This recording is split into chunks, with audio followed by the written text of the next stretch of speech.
Ladies and gentlemen, are you ready to have your soul shine?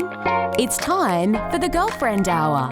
We're so happy to have you here, and we can't wait for you to meet our incredible guests. But first, please put your hands together for our wonderful host, the enigmatic Shar Moore.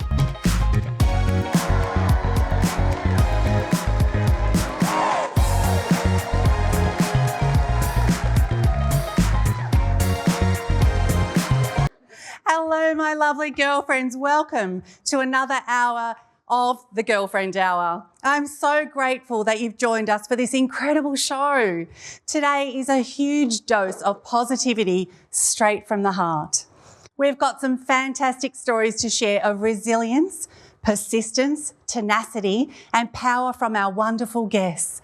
They'll share their strategies and tactics for living their truth and overcoming the challenges that life has thrown at them. They've battled the odds, they've taken a chance on themselves, and they're winning. Now, each episode of the Girlfriend Hour, I like to share some of my own perspectives on topics that I believe deserve the light of day. Today's theme is all about unapologetic optimism. I hate that we're conditioned to consider the risks before the opportunities, to wonder about all the things that could go wrong before the things that could go right. We've all of a sudden chosen fear over love. But why? What's wrong with a little radical optimism every now and then, right? We don't have to accept the condition of good with bad. Why can't we change the narrative? I remember when I went broke to BMW and avoided bankruptcy in 2011, I had to pull my big girl's panties up very high and believe it would all work out. Fortunately, it did. I hope today's show inspires you to consider all the possibilities and opportunities that your own current situation presents. I hope you can find a way to buck the trend of doom and gloom and reframe the negative into opportunity. What do you say? Do we have a deal?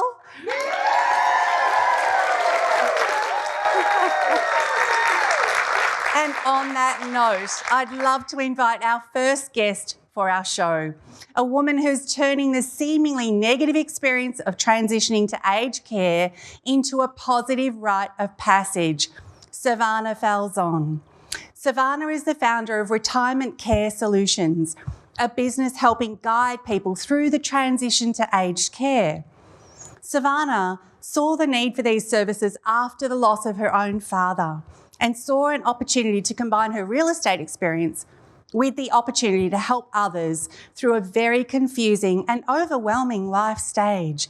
Please, girlfriends, put your hands together for the incredible Savannah.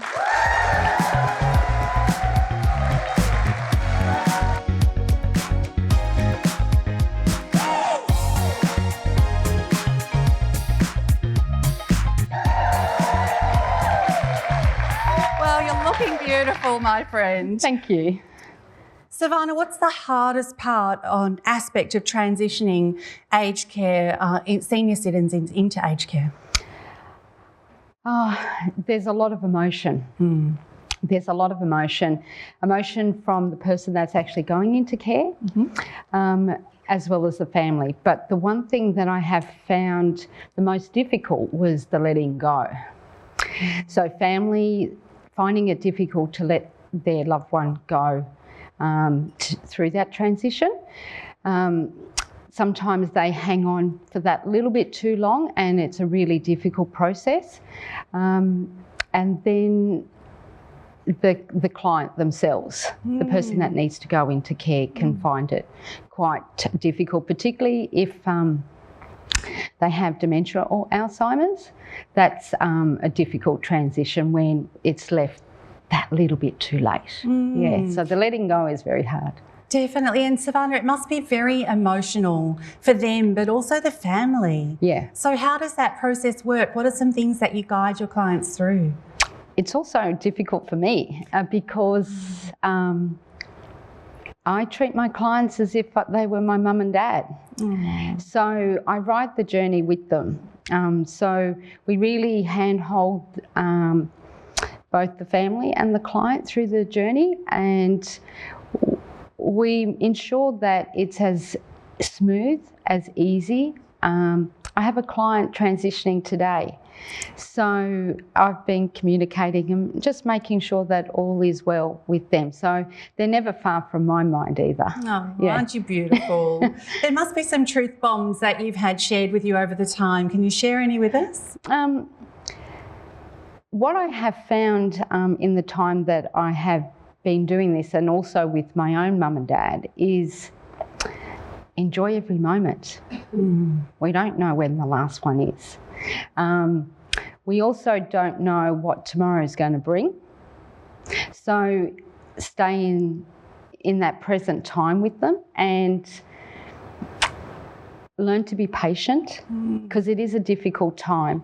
And for a lot of our seniors, their conditions, they have no control over how they're presenting, particularly with Alzheimer's and dementia. If they knew what they were doing, they would be mortified. So it's patience, love, and just being there for them. Amazing. You've got such a beautiful, caring nature, hasn't she? She's such a right person for this role. Taking that beautiful, caring nature into the work that you're doing, how has that helped your business? And what's the difficulties with that as well? What it's allowed me to do is all of my business is through referrals. So my clients refer me, my strategic partners refer me, because they know I look after their friends, their family and their clients.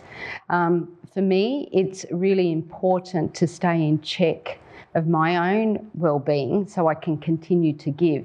So self-care for myself is high on the list as well, and it took me a long time to realise that I've got to put the gas mask on first. Yes, absolutely. Yeah. It's so true. And the carers need, and that's something that I do educate my carers. For them to continue to give, they need to give themselves first. Yes, round of applause for that. Absolutely. Sometimes social media is fantastic and it allows us all to connect and maybe not feel as alone. However, I also find that we can scroll and things can look great in business for a lot of people on social media because we put our best out there, right? What are some of the challenges you may have faced during your business that you can share with us and how you overcame them? So I started my business through initial difficulty with caring for my mum. So I was juggling caring for my mum and a new startup business. And then we experienced the loss of mum. And so I was fortunate enough, though, my clients embraced me through my grief. Oh, so isn't that a testament right there? So, but of late, the last 2 years have been quite trying with COVID, with lockdowns. So we've just, that word pivoted. So we have pivoted to enable our business to continue to grow, which it has. We've found that a lot of people have held back from placing their loved ones in care during lockdown for obvious reasons. But we increased our services to include end-of-life support and home care support as well. Yeah. So you pivoted beautifully. Well done. Well done. Yeah. And Savannah, meeting so many people at that end-of-life stage, what have they taught you about how to prepare? One really important factor is estate planning. So it's really important that you have your will, your enduring power of attorney. The enduring power of attorney is one of the most crucial documents. I'm not a solicitor by any means, but whilst your loved one and yourself have capacity to appoint someone that you trust to walk in your shoes when you don't have the ability to do it in the future is crucial, because once your loved one or yourself loses capacity, it's unfortunately too late, and then you've got to go down a different path. having my own experience with my mum when she had a massive heart attack in hospital, we didn't have an advanced health directive, so I couldn't stop them resuscitating her after a long period of time. So it's been an eye-opener from my personal experience as well of seeing clients that didn't have the right documentation to proceed forward, yeah. Oh my gosh, that must have been really difficult. Yeah. And finishing on a high, what's been one of your proudest moments? Oh, sitting here today is one of the proudest moments. No, it's not. But my journey has been a roller coaster ride, and I'm proud of myself of what I've achieved, where I've come from, and where I'm going. So it's a really exciting time. Yeah. Thank you so much for being on the show. Don't go anywhere.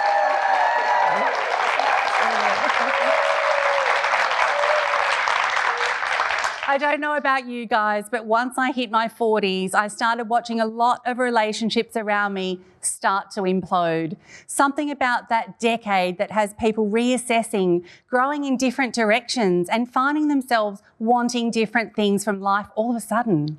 Add a pandemic and extended periods of lockdown into the mix and boom, there is a lot of tension and strain on relationships. It's no wonder our next guest has found herself incredibly busy. Leanne Kanzler helps women and men rebuild after a breakup. Please give a warm welcome to Leanne Kanzler.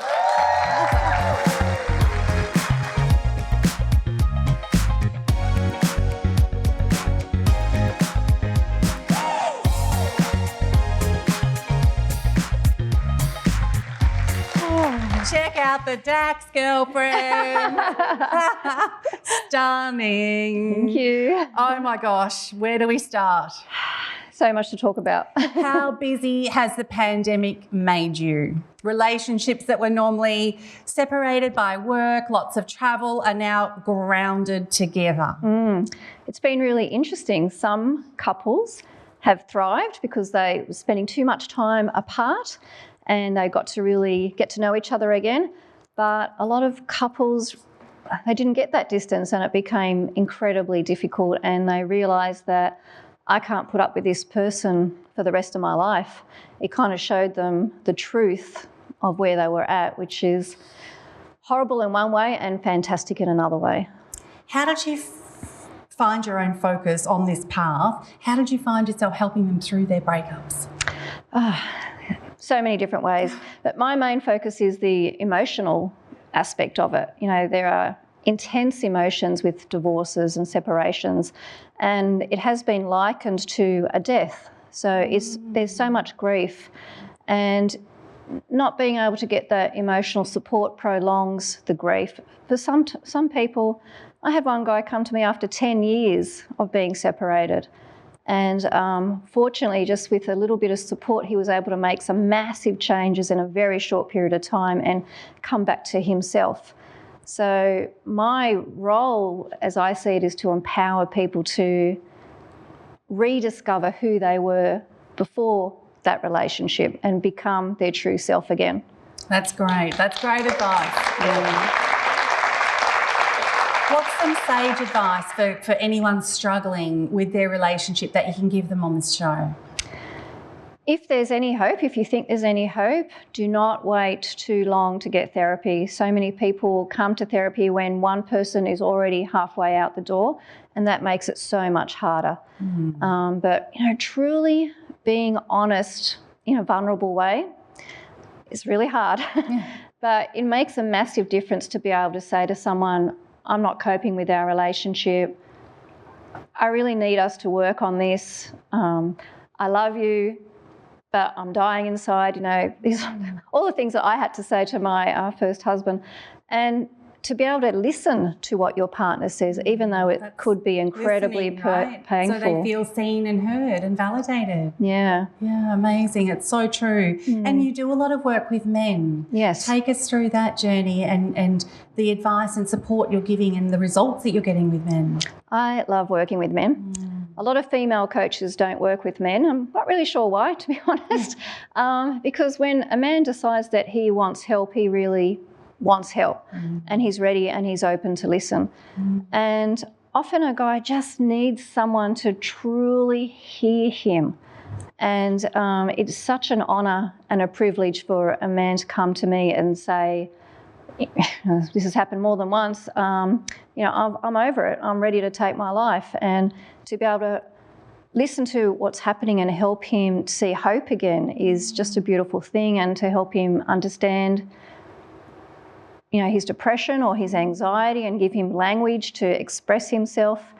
It's amazing. And you know, to help him with his children, you know, I don't know how to connect to my kids, I don't know how to deal with my ex, I don't know how to deal with all of it. It's a beautiful thing. It really is. And as you said, when a guy finally puts his hand up and say, hey, I kind of need some help here, it's a big step. And I love that you work in that space. So as a mum of boys and grandsons, and I guess some people here or watching at home, you might have some men and young boys in your life. What's some advice and tips you can give us on how we can educate and raise them and teach them that it's okay to say, I'm not doing okay today. What can we do? Yeah, I think the biggest one is to really ask. Ask your sons, ask your partners, ask your brothers, your friends, all of that. And don't allow the, I don't know, standard child answer to be the answer. And share with them how you're feeling as well. Often as parents, we think that we have to, you know, be really tough and not let our kids see anything. And that doesn't mean that we fall apart in front of our children, but it's okay to say to our kids, I'm having a tough time today, because that teaches them that it's okay to talk to you about how they're feeling. So I found that personally, when I was going through my divorce, talking to my children about age-appropriate things, nothing bad about their dad, never anything bad about their dad, because that is just abuse in my opinion. It helped them to open up to me about how they were feeling with the whole thing as well. So using lots of feeling words. There's plenty of things on the internet where you can print out little feelings charts, age-appropriate ones with faces and things that we can show our kids, okay, how are you feeling? Yes. I actually do this with my clients. You know, grown adults who I say, how are you feeling? And they go, I don't know. And I go, okay, here's a list. Happy face, angry face, really angry face. Yeah. Pick a word. How are you feeling? And they can sit there for like 2 minutes going, oh my God, there are way too many words here. And then they finally go, that, and that. Go, yeah. Amazing. Look, you know, we hope that this show is being watched somewhere around the world. There could be someone right now watching you going through a really bad breakup. Please, what advice would you give to them? You don't have to go it alone. There are so many people out there who can help you, whether it be your GP, me, your friends, your family. A lot of people withdraw because they find it too hard to talk about. They think that your friends and family, they're over it, they're sick of you, all of that sort of stuff. And, you know, I spend a lot of time coaching my people to reconnect with their family and friends, because sitting in a corner by yourself drinking a bottle of wine every night is never going to help. But being able to go out and have some fun can help. And when I say fun, I don't mean moving on too quickly, because that won't help either. So there's a fine line, and asking for help from anyone rather than going through it by yourself is really, really important. You know, unfortunately, a lot of people get to the point where they take their own lives at this time, which is one of the reasons I decided to work with men, because the suicide rate is higher in men and worse, you know, after a divorce or separation. So just being able to say, help me, makes a difference. Absolutely, great advice. And Leanne, what do your girlfriends going through your own divorce, what do your girlfriends mean to you?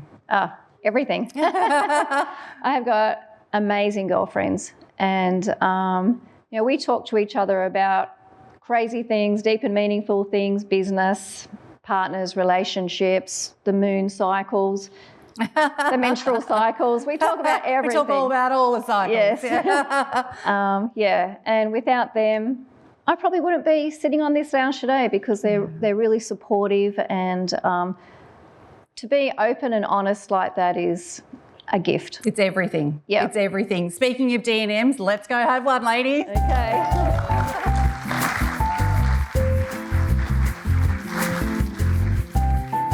You know, those wonderful, soulful and utterly truthful conversations you have with your closest girlfriends that leave you feeling seen, heard and comforted, where you share your innermost thoughts. Maybe you reveal your devilish side a little bit and you usually end up in fits of laughter. Well, that's what happens at my place. The good old-fashioned D&M. Well, that's what this next segment is. It's all about the D&M, and today we are going to talk about hormones. Oh, girls. Have we had any of these ones today? I know I have. Talk to me about hormones. I don't know why this isn't discussed more. Every woman on the planet goes through it number of times. Why isn't it discussed more? Why can't we tune in somewhere? Well, now you can because you're watching The Girlfriend now. Leanne, talk to us about hormones. I had no idea you were going to talk about this, and I'm so excited that we are. Okay, ladies, hormones and relationships are huge. When we go through this hormonal phase, we can feel completely out of control. I myself have had a moment where I nearly threw my favourite cup, but fortunately I took control of that and I did not throw it. And I knew it was hormonal. So I would honestly say to anyone who is having problems with their hormones, don't think that there's nothing that you can do about it. And don't think that it's not affecting your relationship, because it 100% is. Because our poor old partners have no clue what's going on. They're thinking that you're losing your mind. They don't understand it. And it is so important to take control of the pain and the agony of the depression, the anxiety, the physical pain. There are lots of people, again, out there who are desperately waiting and willing to help you with this. Correct. And you don't have to suffer. Don't suffer. Hands up, who else apart from us has had a tanty for no reason? Yes, every hand should be up. Savannah. And the tears. The tears. It's funny actually, because I have two daughters and a son, and my son is the youngest. And I distinctly remember quite a number of years ago, my daughters have always dealt with hormones, unfortunately, like myself, endometriosis and all of those sorts of things. So he came to me one day and he goes, "Mum, is it that time of the month with them?"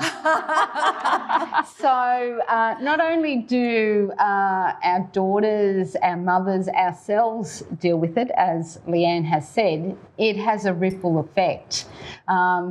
Fortunately, he was quite discreet and came straight to me rather than to his sister, but at least he was educated to know that there could be a reason for the mood swings. And I think it is about the education, isn't it? It is educating from a young age appropriate obviously, but sometimes the waterworks happen. I know for myself, from a very young age, every month was a different story, and but I think there is a lot of education, and I think it needs to go even further. And I think, you know, being married nearly 30 years, when my husband sees me do this, he moves to Mexico because he knows I'm having a moment. And I think it's educating them and letting them know that today's not so great. Yeah. And you may just want to, you know, tiptoe around it if you would like to live. Just saying. You know, it's just one of those things. It's communication. It's something we often can't control, especially if you're dealing with endo and other things. Yeah. And again, it's something every one of us here and watching at home, we all go through it so differently. And each month it can be really different depending on what we've eaten, our stress levels. And so there isn't one formula for everyone as well. There are a lot of things you can do, which we'll talk about probably on another show, and we'll get someone on who specialises around that, because I think it's something that we definitely need to focus on and talk more about. Have you found that, you know, when you're preparing for something really big and something kicks in with hormones, you just get this bout of really emotional state? What do you do, Leanne, to control that? How do you still go through the day? Or do you just pack it in, sit on the couch, ring your girlfriends, get some ice cream, put Netflix on like I do? I usually just take a moment, drink lots of water, excuse myself from everybody so that I can just centre myself. Usually I check my phone app to check in and see, okay, what time of the month is it? Oh, okay then. And as soon as I know what it is, I somehow can just calm myself. It's like, it's hormonal, it's not me, I'm all good. Yes, love it. So that reality check, it's okay. I'll be fine tomorrow, the next day. What about you, Savannah? I've been actually blessed to have had an early menopause, and I don't do these. Oh, so you don't do these ones? No. It's all the rave. No, I had all of that in my early life, and then, as I said, I was blessed with an easy menopause. But having said that, though, I do use modalities such as tapping and things like that. Essential oils, teas, there's so many things. Yes, and locking the bathroom, running a hot spa bath. Checking into a hotel. And just taking time out. And I think, as I mentioned before about the self-care, I think it's a critical factor for both men and women is that self-care. It's learning to really honour yourself and giving yourself that time without guilt. Yes. Be kind to yourselves, ladies. Yeah. Please give Savannah Falzon, Leanne Kanzler a huge welcome. Thank you so much. Thank you so much for being on the show. Yay. Okay, girlfriends, who's ready for a little bit of fun? It's time for our prize wheel. I'll select one lucky audience member to come down and take a spin of the wheel. Where it lands is the prize you win. Simple. These prizes are all courtesy of our fabulous sponsors, Be Styled for Life, Aston RX, Feminescence Magazine, Elite Parties, and curated just for you. So there is no such thing as a bad spin. All right, who wants to pick a flower from my flower garden? Woo! Lady in Turk, come down. You. All right, I'm looking for one more. Who else? Who else? Who else? Lady in hot pink, come down. Yes, you, baby. Hello, nice to meet you. What's your name? Annette. Nice to meet you. Hello, nice to see you. All right, so please let us know who you are. What's your name? What do you do? My name's Annette and I am a sales representative and I have 2 kids, 2 girls, 12 and 9. Oh, gorgeous. Say hello to Annette. Yay. And your name? And I'm Beck Smith. I'm a mum of 5. I run a women's business networking event and have my own online magazine. Yay. Welcome. And tell us one takeaway from today's show that you can think of so far. Oh, it's just very inspiring. All these inspiring women. It's just really, it's fantastic. The guests are amazing, aren't they? Absolutely. The They're guests are amazing. Yes. And you? For me, it's connecting more with your girls, always. It's a good reminder, isn't it, girlfriends? Girlfriends, it's soul food, so definitely. All right, Annette, how lucky are you feeling today? Oh, I'm feeling lucky. You're feeling very lucky? Yes. How lucky? Are we feeling grand prize lucky? I think so. You're feeling grand prize lucky? Or go big or go home. All right, we're going to put some energy into grand prize lucky. Yep. Come on. Oh.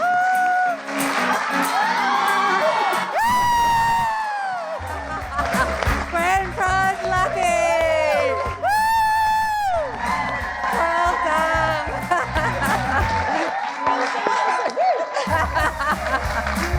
Congratulations, Annette. My pleasure. Now, Beck, how lucky are you feeling? That lucky. That lucky. It's got a pink box in it. Looks great. It's got the most incredible things. I'll tell you what you've just won, Annette. It's over $2,000 worth of value. An Embrace Australia crystal box, a beautiful silver ring from Desiderate Jewellery, a House of Vim skincare pack, personal body genius profile session from the Optimizational Queen, menopause tea, hormones. Can you share that with me?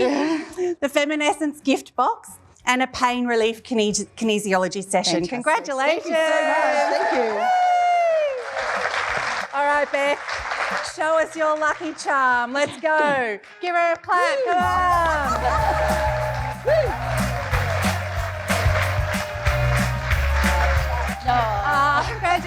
It's not a booby prize. You have won an Aston RX gorgeous supplement and healthcare pack valued at over $200. Give her a round of applause. Yay! Thank you. It's amazing. Thank you so much for coming to pick a flower from our flower garden. Thank you so much. Enjoy the rest of the show.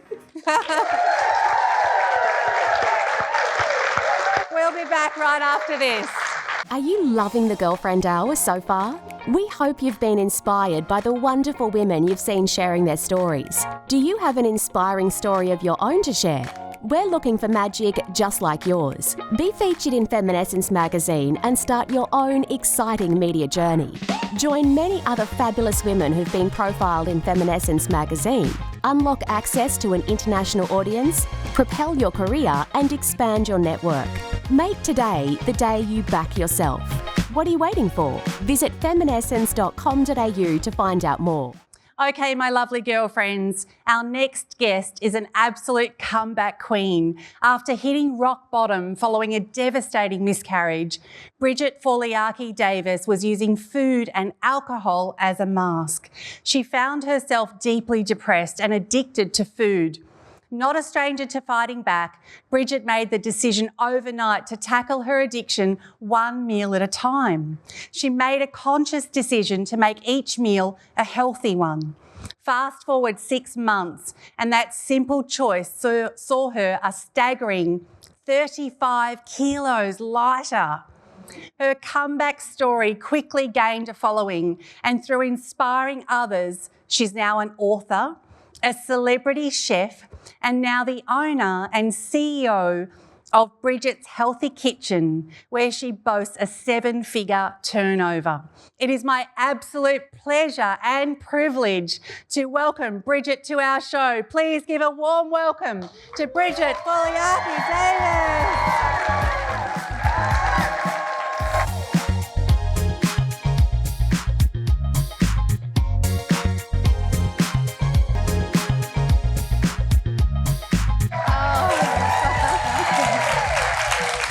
Oh, Bridget, thank you so much for joining us on the Girlfriend Hour couch. Pleasure. You are one amazing, amazing force. Tell us, how did you ever expect such a simple decision to turn into this? I tell you what, at the time, all I was focusing on was survival. Literally survival. You know, I got myself, we call it in the kitchen, getting into the weeds. And I got myself right down into the weeds. So I had no idea that 4 years later, I'd be sitting here talking to you. Oh, isn't that beautiful? Now, business owner, celebrity chef, author, and my gosh, how did this all come about? Take us through the journey. Well, I've been a chef for about 30 years. So that came first. But I've always known how to make food taste delicious. I've always called it my superpower, but I had no idea how to eat. I literally did not know what to feed myself. So I would do things like, medicate with food and also with alcohol. And I thought I was doing a pretty good job until suddenly I wasn't. And that kind of happened in my 40s. Yeah.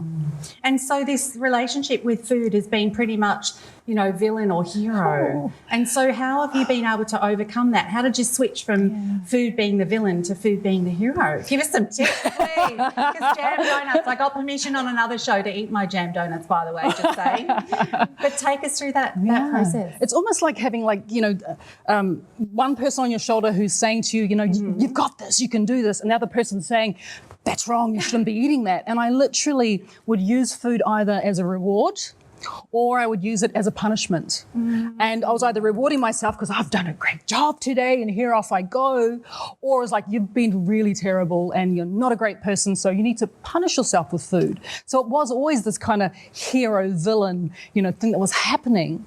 And you get down so low because you just don't know your way out. And what are some of the practices you have for fighting back? Because he sounds like she's a fighter, hey, with what she's gone through. So take us through some of those practices so we can learn. Well, I grew up in what you would say is the wrong side of town. And I don't actually call it growing up, I was pulled up. Oh, okay. I come from a family that, my dad was an alcoholic. and he was quite abusive. And my mother kind of checked out, you know. She had to put on, you know, do so much stuff. She kind of checked out. And so I kind of brought myself up from a very young age. I was very independent. And so, yeah, I suppose that developed this mentality that I have to do stuff myself. There's no one here to save me. It's up to me. Yeah, I guess a lot of us can feel like that at times, isn't it? Where we feel alone and there's no one to call on, or we don't have that support network, and it's literally that grow up moment. I remember having the same at sort of 15 and a half. It's like, no one else is going to do this for me. If it's meant to be, it's definitely up to me. Is that the same? Yeah, through that goodness process? me, I made some mistakes. Yes. You know, I didn't know what I was doing. Exactly. It was a bit of trial and error, lots and lots of error. But then when I started getting it right, when it started to make sense, you know, I just kept on going. Absolutely. And I don't believe in failures. I believe that they're all lessons as long as we learn from them. God. Every day's a school day, right? Absolutely. Yeah. And we never should stop learning. Absolutely. And now, what advice can you give some of our audience members on some key moments of your life, or your mistakes, as you call them? What's some advice you can give us? I suppose the thing that really made sense for me is when I decided that enough was enough. You know, and it was time to make changes, because it's up to us at the end of the day. We have to be the ones that force the change. And you can't expect change to happen if you're not prepared to make changes. So that was my primary focus when I did have that first healthy meal, is like, I need things to change, and it's up to me to make those changes. Definitely. And you talk about your Benjamin Button moment and how you basically reversed it, which I love that. Has everyone seen that movie? How amazing is that? I love that. And you talk about that, but how much does gut health influence this? Gut health is the cornerstone of, you know, whether we wake up every morning and we just feel great. Like, if you're waking up every morning, you don't feel like $1 million, that's not right. We deserve every single day to wake up, feel great, not be, you know, raked with pain or having to rely on different types of medications. That's not normal living. And so gut health is the cornerstone to our health. And when your gut is healthy, everything changes. And I mean absolutely everything. The way you feel, the way you look, whether people think that your husband is actually your father. Sorry, my love.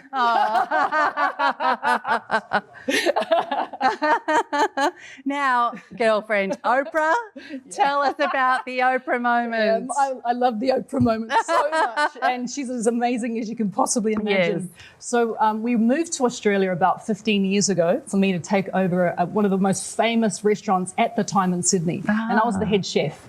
And Oprah was in town, and I think it was the time she brought all her audience. You know, everyone goes to Sydney, so she brought all her audience. And part of that journey was that she went around Sydney and went to all her favourite places. And one of her favourite places was the place where I was the head chef. So yeah, I got to scramble eggs on the Oprah Winfrey Show, which was kind of not healthy ones. I love that. We might have to get you back to scramble eggs for us, hey? My healthy ones. The healthy ones, of course. Sure.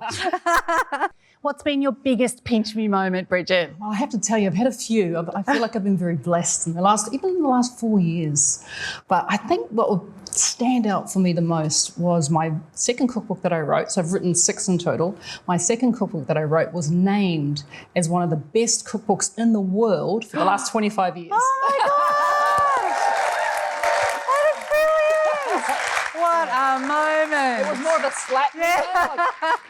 What? Is that right? Yeah. Oh my gosh, that's amazing. Okay, next goals. What can we expect from Bridget's Healthy Kitchen? More of the same amazing stuff, more fabulousness. We want to get in front of as many people as possible, because what we've realised is that there's so much power in knowledge. There's so much power in feeling like you have your way, like you're not feeling lost. And it's not just powerful, it's empowering. Yeah. So yeah, more of the same, but better.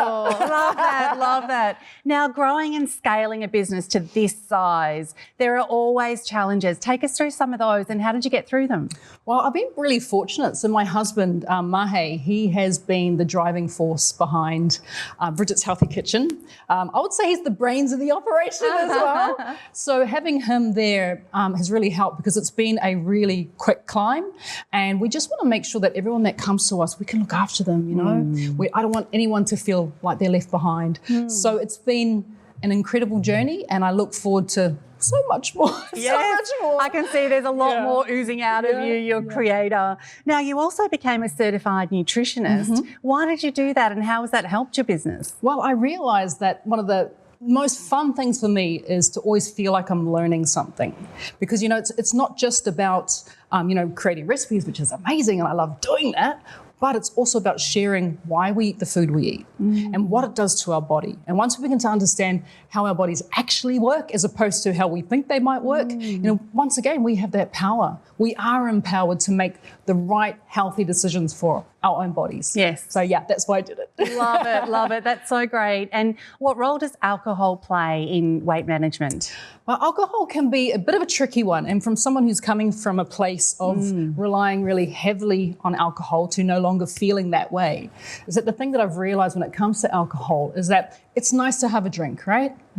But we've also got to be mindful of the effects that alcohol does have on our bodies and also have on our decision-making processes. So we often make not the greatest decisions when we've had a few too many wines, and that could lead us to, choosing food that's not going to support our bodies. So it's about being mindful and you being in charge. Always, always, always, you are in charge. Yes, yes, I love that, definitely. Yeah. And it's a girlfriend hour, so we have to ask, what do your girlfriends mean to you? Look, I'm once again The size says it all, doesn't it? It's like, no, I blessed. just love them. So blessed. And I've met so many amazing people through Bridget's Healthy Kitchen. And there's an example of one lady who's here today. She drove 6 hours to join us today. And I think to myself, that's what... Where are you, girlfriend? Oh, well done. Lovely. Yeah, so that's pretty special. That is pretty special. And everyone in the audience who's come down to support you and to be a part of this amazing show, it's just it feels spectacular. Oh, it's so special having girlfriends. Now, we've got a favourite section of mine coming up called Time Out, because I all feel we need a little time out sometimes and just to travel.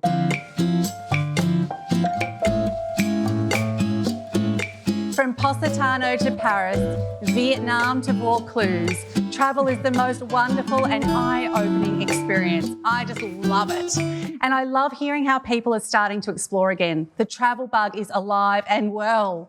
In our next segment, we'll be discussing all of the fun and sometimes the fear that comes with travel. Travel is a great equaliser and reveals a lot about a person. So let's chat all things travel in our Time Out section. Are you ready? I'm ready. All right, now we're going to ask you some fun rapid-fire travel questions. So we want you to answer as honestly and quickly as you can. Yes. Ready? Best meal ever. Oh, it's really hard to turn into a chef. That's why I started with that one. All right, so Tetsuya Wakura, he creates this dish called the Patuna Ocean Trout, and it is probably, to this day, the best thing I have ever eaten in my life. And he's got a restaurant in Sydney, so it's actually easy to get to, right? Okay, so if you're watching at home, can you please write that down and message me on my social media because I need to eat that. Favourite airport? Oh, favourite airport. I got to say, flying into Oahu, and I know it's an old-fashioned airport, but the smell, you're in paradise. It gets me every time. Oh, okay. Lost luggage low? Oh, I lost a bag and it had my laptop in it. Oh. And that was between München and Berlin, and we had about 6 more stops after that. Oh, no. So that was probably the low, my laptop. No. Favourite city? Ooh, that's hard. I've got so many. Oahu's one of them. Paris is another one. And I'd say Barcelona too. Yes. Yep. Most romantic travel memory? Getting married on the beach in Oahu. Oh, lovely.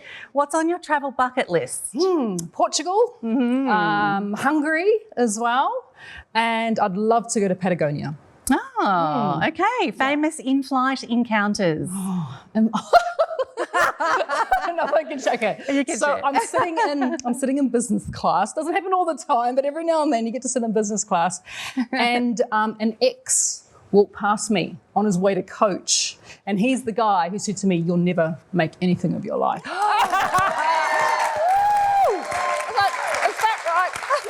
was my favourite. Hello, where are you sitting? I'm up here. Yeah, exactly. Literally stopped in the aisle and went, "Oh my God." And then he kept on walking.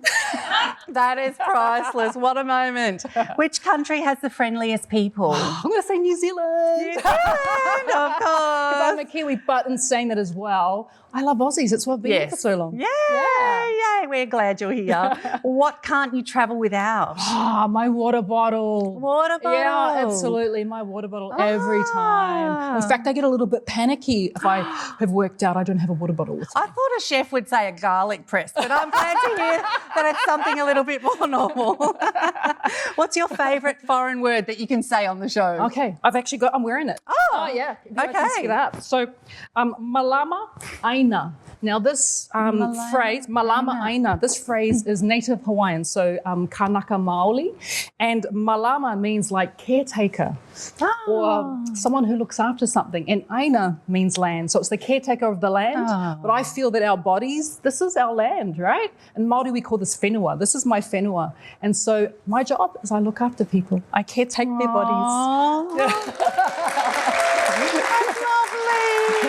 I want a t-shirt like that. What's your top travel tip? Top travel tip. It's a tongue twister. Yeah, always arrive at the airport earlier than you imagine every time, because you never know how big those, especially if you're going through the States, right, those TCA lines, they can be an absolute nightmare. So that's my top tip. Great. Best shopping? Oh, best shopping. Newport Beach in Orange County, would you believe? Yeah, got some really cool stuff. Please write that down at home for me, message me. Biggest first world problem? Standing in the TSA line too long. It's like, just be happy. You're traveling. Chill out. Do you have a strict schedule or do you go with the flow? I'm totally strict. Like, I'm list girl. Because there's so much that we have to fit in. We're often working as well as having a bit of a holiday. So, yeah, totally strict. Amazing. Bridget, you have been wonderful. Hasn't she been amazing having on the show? Thank you so much for being on our show today. That's just amazing. Oh, definitely need to have you back.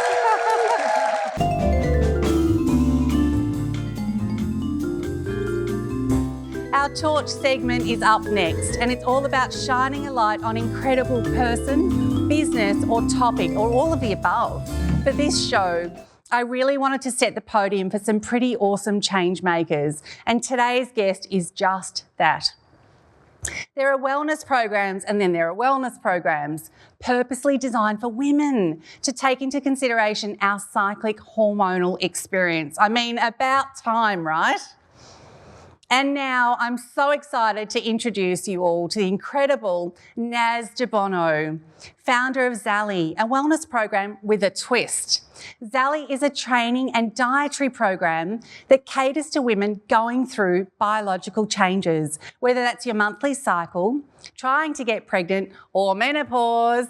Hormones impact your body so much, so it's essential to manage your health and fitness plans around them. Please help me welcome Naz de Bono to our show.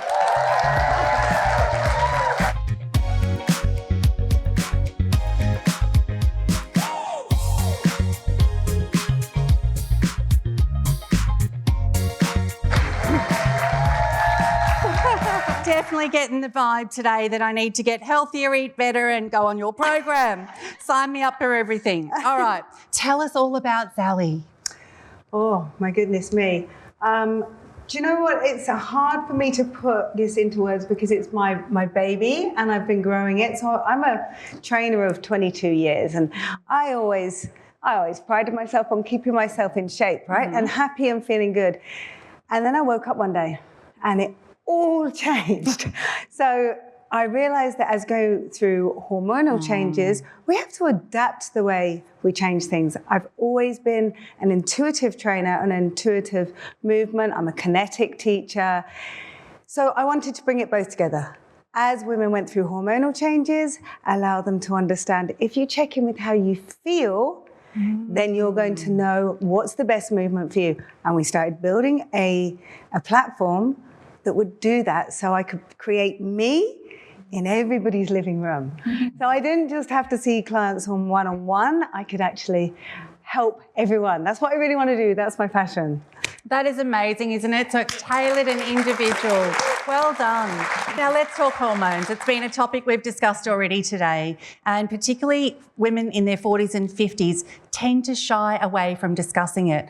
Why is that so? What's your understanding around that process?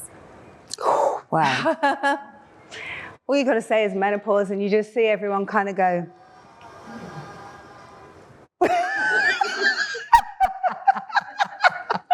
Do I just keep going? There's always one. Yeah.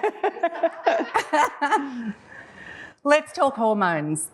There's some women in particular in their 40s and 50s that tend to shy away from discussing this. Why is that? It's really sad, isn't it? We actually did some research on just how many women don't know what's happening. They're aware of menopause and perimenopause, but there's a stigma and a shame about it. And I actually did a TEDx talk where I wanted to expose my own vulnerability. I want to be hot. I'm vain. I want to be hot for as long as I can, and I'm not having anyone tell me, you're at menopause now, so, move over on the couch and let the 30-year-olds sit there. No. We are all going to feel amazing for as long as we bother to put the effort in. And that is what I feel we should be bringing to the forefront. And we can obviously support it with food. We can support it definitely with movement. But as we go through these hormonal changes, we have to change how we view ourselves, how we move, how we ask ourselves to do things. And that's what Xali starts to support women to do. That's brilliant. I love that so much. And do you think there's also a bit of denial in there for women going, oh no, I'm not going through menopause, I'm still 20? Oh, it's hilarious. Okay, that's me, by the way. But I was her, so I had a fitness app before that was really good, and it was all about emotional training, because we're women, we're emotional. I mean, why are we even denying it? We're not small men. Accept it, people. Yeah, but we can harness that, right? We can enhance those things. So once I started to go through these changes that I was in denial of for quite a long time, until my doctor said, no, you're deep in menopause. I'm like, deep? But how far in am I? But I think what it is because the way that it has been discussed over the last, couple of hundred years, women were put in mental institutions as they went through menopause. It's really sad, the stigma that we are coming through with. My passion is that my daughters, your daughters, grow up and don't have to face the things that many of us, not all of us, have felt like, keep it a bit quiet. Yes. Not only that, I want the sons and the fathers, the husbands, to understand how to support us. Because you know what? Some people have it easy, and I'm so happy for them. But I don't. It's bloody hard work. So if we're supported, if we feel supported, then we can shine, and we can be the person that we were always destined to be, right? Yes, absolutely. And what's one piece of advice you could give our audience here and watching at home today to be more healthy and fit? One step at a time, be kind. That's two pieces. We love it. Overachiever. It's the girlfriend hour. We have to ask, what's a favourite memory you share with one of your best girlfriends? It's not one. Oh. My favourite memories, I'm from London, so we always used to go away for our birthdays, especially the 30s, the 40s, the 50s. And of course, I've missed the 50s one. Now I live over here and COVID. But getting up together, getting ready to go out together, coming back home together, getting in your PJs and discussing the whole night and laughing and dancing. That is my favourite thing to do with my girlfriends, and girlfriends are so important. Absolutely. Thank you so much for being on our show today. That's amazing. Thank you so much. Thanks so much. It makes me want to have a girlfriend hour pajama party on one of our shows. Who thinks that's a great idea? Definitely. Now it's time to wrap up for our first season. Thank you all for sharing your time and energy with us here. And of course, a huge thank you to our wonderful guests on the show. I've just loved hearing the nuggets of wisdom throughout each interview, from Savannah Falzon to Bridget Foliaki-Davis. I hope you've managed to think about how you can apply these learnings to your own lives and have considered how to reframe your situation to see the positive in the positive. Sometimes the media can breed scepticism rather than optimism, but maybe there is something wonderful and light in assuming positivity first. Giving the benefit of the doubt might just be the difference between a good day and a great day. Girlfriends, I've had such a great time today being your host. If you've had a great time or there was a particular part of the show that you really enjoyed, please leave us a comment on our Facebook page, The Girlfriend Hour TV, or via our YouTube channel. We can't wait to do this again with you. So please hit the subscribe button now so you don't miss a beat. Once again, big, massive love to Joseph Ribkoff for styling me, Be Styled for Life, our major sponsor, Feminescence Magazine, and a huge, huge thank you to our amazing production crew. I hope this show has been worthy of your time. See you next season on The Girlfriend Hour. Woo!